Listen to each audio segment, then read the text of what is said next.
It's a given that life is complicated, that there will be 101 things to do today, to juggle, to move around, and to find a point of focus for. And one of the things that we can do to help ourselves is use something like a diary, whether it's something we purchase from a store or one we make ourselves and we populate with the things that matter to us, or we have a little bullet journal, we carry that around with us in our pocket, and we annotate the things that are important as and when they occur, so that when we get home, we don't have to store those things in our mind.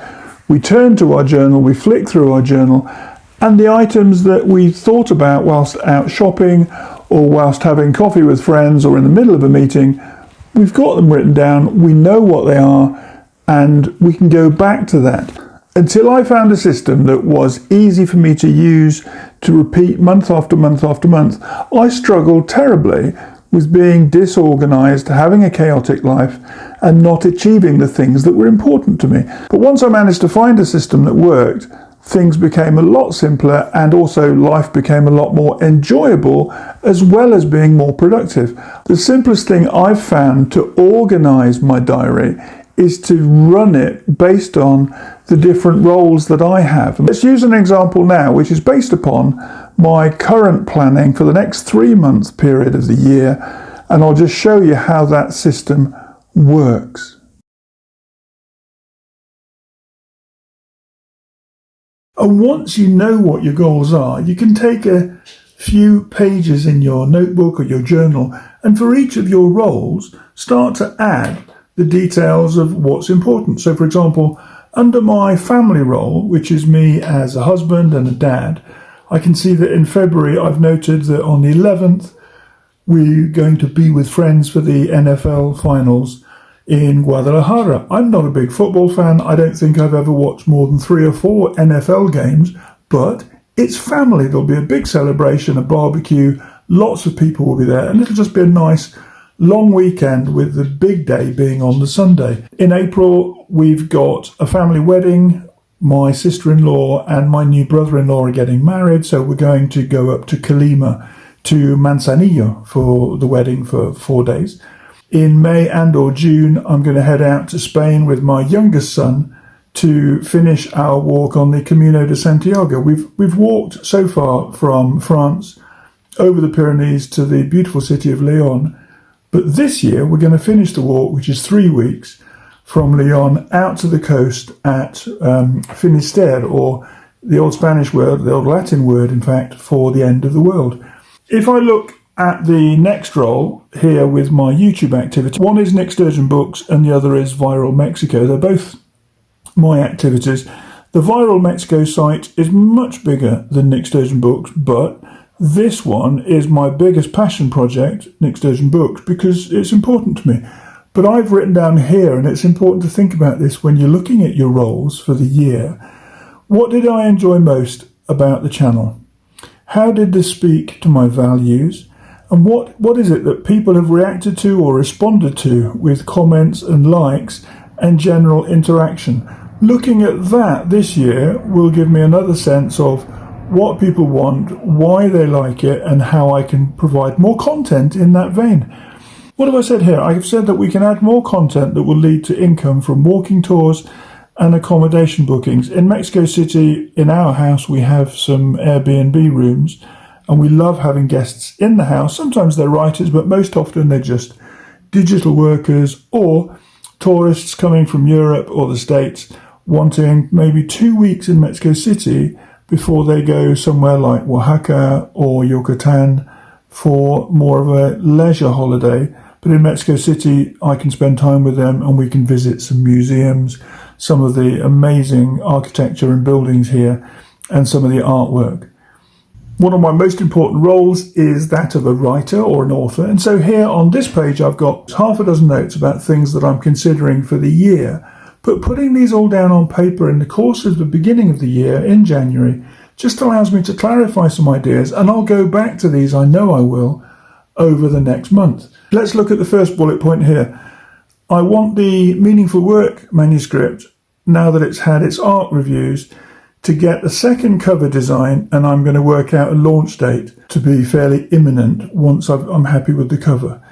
The Minster Murder books, which is a fiction story, I've got to redo the timeline. If you remember a few weeks ago, I did a video where I'd been to the print shop, I've got the physical manuscript, which is about 114,000 words. I need to reorder the timeline so that I'm happy with what actually happens as we go through the physical manuscript. Some of the character development is weak, I need to work on that. And when I've done the repurposing of the story, I'm going to give that one to its first ARC group for some feedback. I've got another book which I'm looking at fairly soon. It's about rental activity, so it will focus on our Airbnb work, my room rentals at our main house, and I've got to print it and just review it. That's a question of a couple of afternoons, 1 week in a coffee shop, just going through it on a manual ink and paper edit so that I can be happy with what we've got. Another one that I'm working on at the moment and using my Alpha Smart Neo is this one about household money. I'm not sure what the title is. I've got some work to do on that, but that will be at about 60,000 words as we finish February. And I've already drafted some ideas for what I want the artwork to look like. I'm excited about this book because I think it ties in really well with the Climbing Out of Debt book and also with the 10-minute budget. That will give me 3 books in a similar or connected theme. So I could also do a bundle of 3 titles. So that's interesting. And then finally, on the writing side, not actually about book creation, but more about working with other authors. In July, I'm going to host a 2-week writing retreat up in the mountains. That's the writing role. So that's 3 out of the 5 that I've selected. Let's look at the next one, which is finance and the whole idea of money management and looking after your own resources and protecting those of your family. So I made an investment last autumn, which will start to give off a monthly yield in February. And so I've simply written start of returns at large level. I know exactly what that means. And in my other notebook, my large moleskin with the Davis Polk reference that I talked about in the journaling video, I've got the details of that in there. In April, in the UK, we're allowed to start a savings product, which is government supported. Basically, you can put money in over the course of a year up to a £20,000 limit. And that acts really as a tax wrapper, so that the money that grows within that is protected from income tax so long as it stays within the investment vehicle. This month, the news I was talking about is that we've bought 4 apartments in a single building, i.e. the whole building. That's quite amazing because it means that we have got something else in another town, which is a place we go to often, and I think that'll be a really great investment. Hopefully, and the intention is that after we've done some decorating this month, we can have that up and ready and all the units rented over the course of late February, so that from March onwards we start to see the same consistent rent coming in from those units. Look now at the final role, which is my own personal activity involvement in exercise and health. We could call this fitness, but my real point of focus here is health. I've split it down into physical and digital sections. So daily walking is something I really love.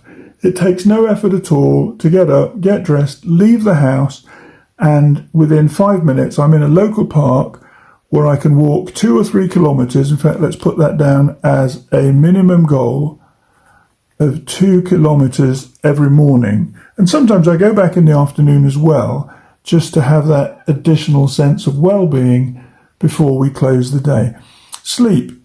I've never used a phone in the bedroom. I just don't do it. It's not something that matters for me.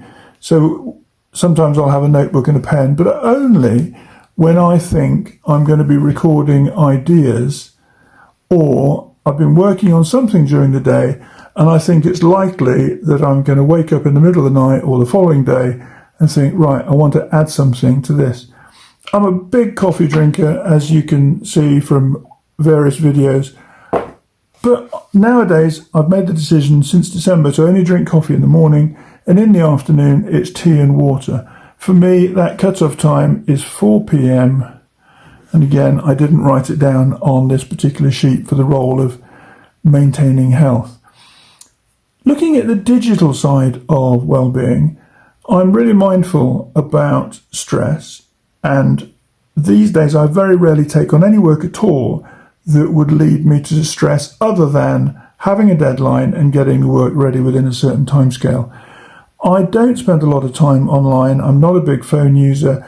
My phone, I'm using it now to record the video, but I don't use a phone to watch videos. I don't have a clue how to download a film to watch it on my phone, to enjoy it on the plane. That's just never occurred to me. Phone addiction, I know it comes up as a topic in various videos. I've never really understood what that is. So this idea of scrolling, I don't really fall victim to that, but I don't know why. I get eye strain, and this is about the digital health. I get eye strain from spending 3 or 4 hours in an afternoon looking at a video that I'm trying to edit for YouTube. And because I'm spending time at my desk, my back pain was quite significant until I started the regular walking about a year ago. And that back pain, I would say, has now gone. And I can put it all down to walking 2 or 3 kilometers every day. But it was linked to desk time. That desk time, if I'm having the physical exercise and I'm walking and I'm enjoying the park on a regular basis, that's gone. But the thing for me is the daily walking. Not only does it help me with the exercise, it also helps me with ideas for storyline, ideas for video content. Generally, the more I walk, the more creative I feel. Is that a normal link? Maybe it is, I'm not sure. But for me, that has been a real boost this year. And I think 2023 was my most productive year, perhaps out of the last 5. And I'm hoping that as we move further into 2024, that it's a really great year for all of us. That's just my take on roles and goals, and setting down some ideas for things that might happen in the course of the new year, which is 2024. And this book is going to take me right up to January and the end of January 2024, with a month of productivity, doing things that I love and things that I enjoy. Just to wrap up, let's have a look at what a 1 month spread looks like. I've simply got the first 2 weeks of the month on my left-hand page, and then over on the right-hand page, the end of the month from the 16th to the 31st, in this case, January. I've talked about the roles of being a writer. So what I've got here is 3 writing slots. Tuesday, which was yesterday, today, then Wednesday and Friday, I'm writing in the library and I'm writing at another cafe. Next week, Monday, Wednesday, Friday, and so we go Monday, Wednesday, Friday throughout the course of the month. Once a week, I want to release a YouTube video, which is what these are, little YT reference. As a husband, we'll go out for a meal every week, so I've got date night, date night, date night throughout the month. We've got our anniversary on the 8th of this month, and we've got a cinema on the 13th. Lots of things that are happening, but I've also put in Amazon income, Skillshare income. Here I've had some other income from investments this week.